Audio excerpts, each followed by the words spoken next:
I want it. שלום, ברוכים הבאים. שישו ותנגעו בשמחת תורה. מיד אחרי חג מתן תורה, כבר אנחנו עוברים לעבודה המעשית. כבר מיד שקיבלנו את התורה, כבר מכניסים אותה לעבוד הקודש. ולמשפחת בן דוד, מיד אחרי הברית של מיד כבר נכנס לתורה. יש לו שילוב יפה, וכמובן שמחה גדולה לכל הקהילה של נווה דניאל ובית המדרש בית האבות. אנחנו רוצים בראש ובראשונה להודות בתודה גדולה מעומק הלב לדינה ושלמה גינסברג, דינה וסטיבן גינסברג, ולורנס בן דוד, ואמי וישראל גוטליב, והינדי ונפתלי בריקס, ויהודית ואדם קיניצברג. זאת מצווה מאוד גדולה, המצווה האחרונה בתורה, מצוות תרי"ג, לכתוב ספר תורה. זאת מצווה שמעט אנשים זוכים לקיים אותה. רוב האנשים בימינו לא מקיימים את המצווה הזאת ממש עם ספר תורה, אלא קונים ספרים אחרים שלומדים בהם תורה. אבל צריך לזכור שהמצווה היסודית זה ספר תורה ממש, בארון הקודש, שבו קוראים דווקא במניין, בקריאה בציבור, וזאת ברכה מיוחדת במינה. רק השבת דיברנו בשיעור על השאלה מתי מותר להוציא ספר תורה. ספר תורה, אומר התלמוד הירושלמי, כל כך קדוש שלא הוא בא אלינו, אלא רק אנחנו הולכים אליו. יש הלכה שיש איזה יהודי בבית סוהר, הוא רוצה שיביאו לו ספר תורה, לא מביאים אליו ספר תורה. אנחנו הולכים אל ספר התורה. צריך תנאים מאוד מיוחדים כדי שאפשר יהיה להוציא את ספר התורה, והכלל הוא כאשר זה לכבוד של ספר התורה. למשל עכשיו, זאת שאלה שדנים עליה בהלכה, כאשר מכניסים ספר תורה חדש, אז יש שאלה, האם מותר להוציא את ספרי התורה שכבר נמצאים לקראת ספר התורה החדש?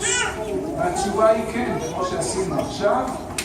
לא רוצים לרקוד עם ספר תורה אחד, וכל האחרים מחכים בשקט בארון הקודש. זה לא לכבודה. אז אנחנו מוציאים גם את הספרים הקיימים לקראת ספר התורה החדש. הרעיון הוא שאנחנו עושים הכל לכבוד ספר התורה. בפרשת השבוע קראנו השבת, ויהי בנשוא אהרון ביום משה. אמר השם, ויפוצו אויביך וינוסו משנאיך מפניך. יש לנו לעם ישראל בכל הדורות אויבים ומשנאים, והם כולם קמים נגדנו בגלל התורה. הם בגדר אויביך ומשנאיך, וצריך מתוך התורה, מכוח התורה, ויהי בנשוא אהרון, זה מה שמסלק את האויבים והמשנאים ומביא גם ובנוחו יאמר. איך באמת יהיה שלום בעולם? כאשר כל העמים יכירו בהשם, יכירו בבית אלוקי יעקב, יכירו שבהר הבית צריך להיות בית מקדש, ואז באמת יהיה שלום, לא ייסגרו יגבוי חרב ולא יקלטו את מלחמה. זאת הדרך היהודית להגיע לשלום, זאת הדרך של תורה ושל שמחה בתורה. אני רוצה להודות לכל התורמים, לכל מי שבא לכבד את ספר התורה, ושוב להודות לתורמים על התרומה הגדולה, לשמחה הגדולה שמזכים אותנו. שבועות, בר מצווה, הכנסת ספר תורה, זה החוט המשולש שלא במהרה ינתק, ואנחנו מקווים שהקהילה כאן תהיה ראויה ותלך בעקבות ארון השם, בעקבות ספר התורה, ותעלה במעלות התורה. וזה הדבר שאנחנו אומרים בפרשת השבוע, ועלותך את הנרות מול פני המנורה, מצווה ותורה אור. תודה רבה ומזל טוב. כל הברכות שבתורה יתנו על כל המתעסקים והתורמים להכנסת ספר תורה.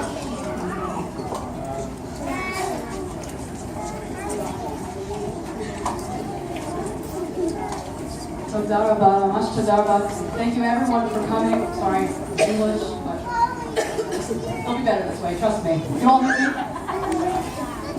I want to tell you an incredible story, and it's not that I'm going to tell you a story to get you ready to hear the actual speech, but what I have to say is a story, and it's the story of how the sefer Torah came to be and how it came to be here. Okay, the story is really a 40-year quest. It started with an old note, a note that itself was over 40 years old when the quest began.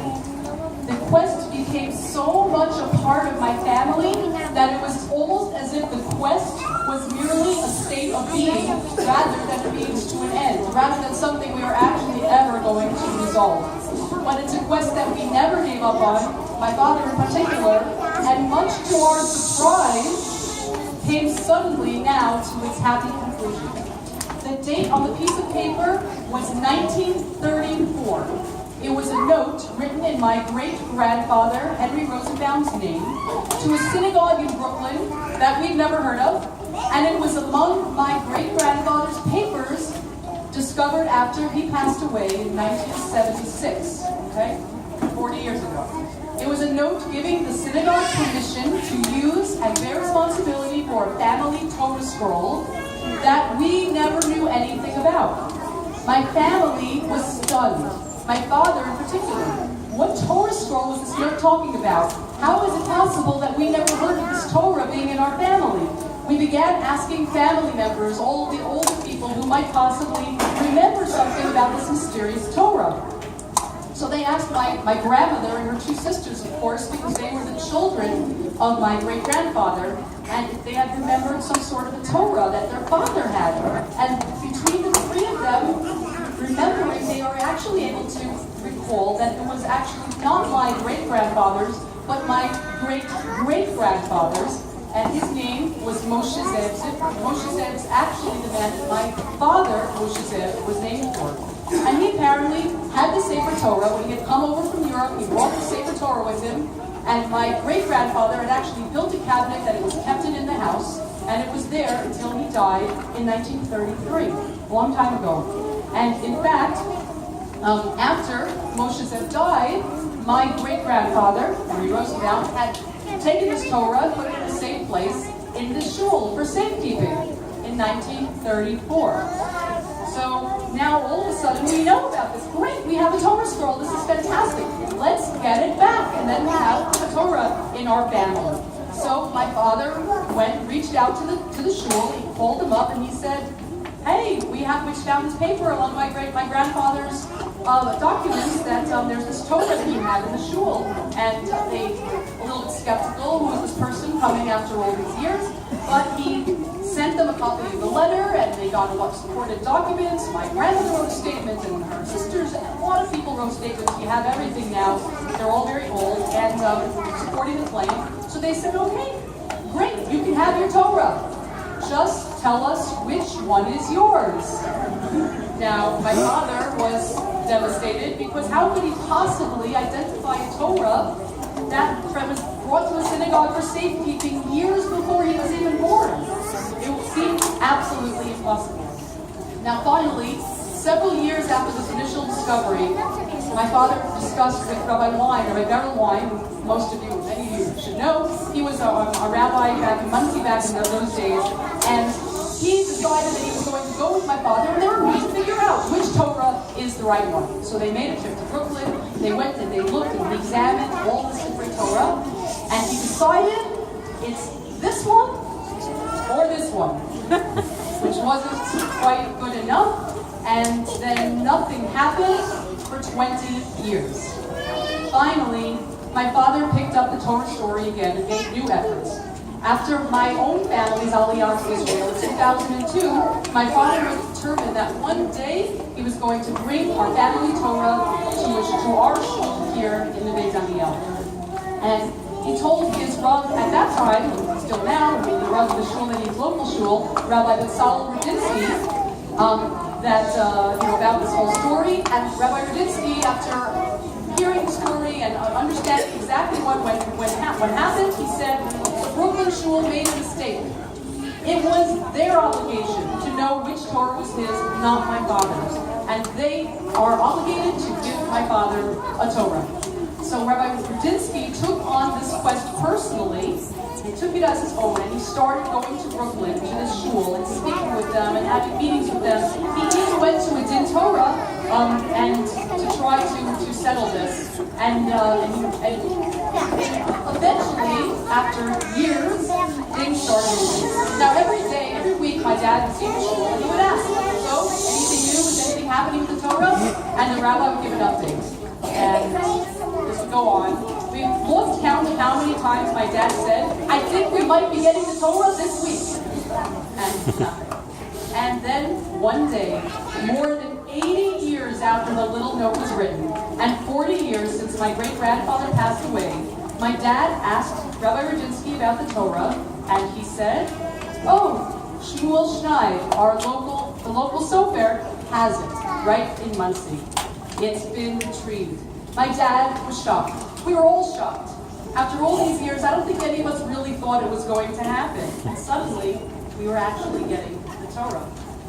A few days later, I was at the shuk over at Minster. They were doing those things on Fridays where they were selling like challah and stuff.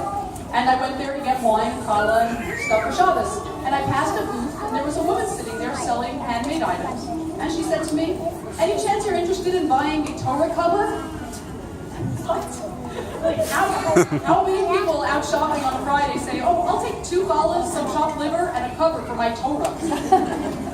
So I actually almost bought one at the moment out of shock. But it was just like her. They were expensive, and my dad was already arranging it, and I just kind of made a mental note. I took her card because, right, I had to. Anyways, as luck or destiny would have it, my parents were already planning a trip to Israel for their 2 grandsons' bar mitzvahs, or just this Shabbat. And this was right before our parents' 50th wedding anniversary, which is just a few weeks away. So my siblings and I, we discussed and decided that this would be a wonderful thing for us to do in memory of our great-great-grandparents who first brought this Torah to America, and in honor of our amazing parents who really planted the seeds and nurtured them of Torah in our family, to actually get that Torah, that meal, that cover for the Torah. And I found the woman's card, and we made it happen. When my parents boarded the El Al plane to Israel with the Torah, I don't know which one of them was more happy and relieved. The flight attendant had the Torah placed on pillows in a first-class closet. My dad sent us a WhatsApp message so we could all breathe easily, knowing that after a 40-year quest, our Torah is coming home. Thank you.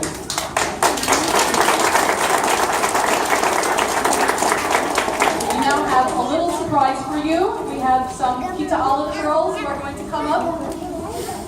Girls, come on up. It's time. 1, 2. Okay? Say something. Come on, dude, that's your thing.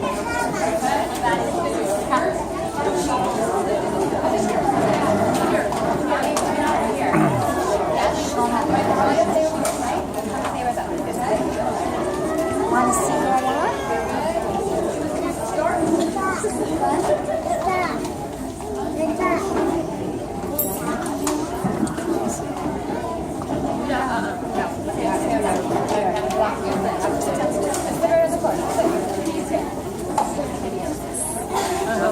Can you send it to me? We're both here.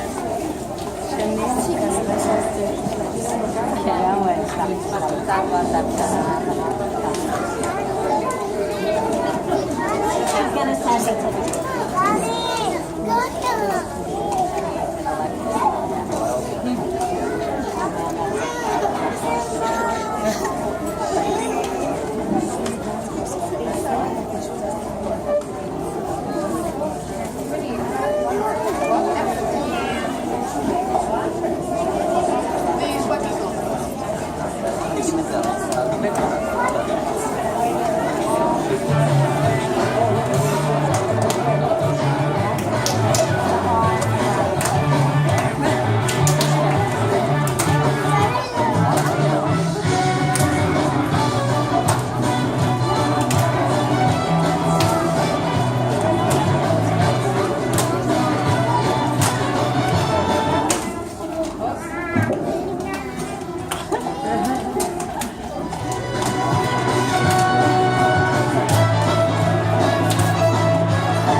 Wait, do you think he wants this broken down into smaller videos? It's 19 minutes a video. Okay. Because I would want it broken down into little pieces.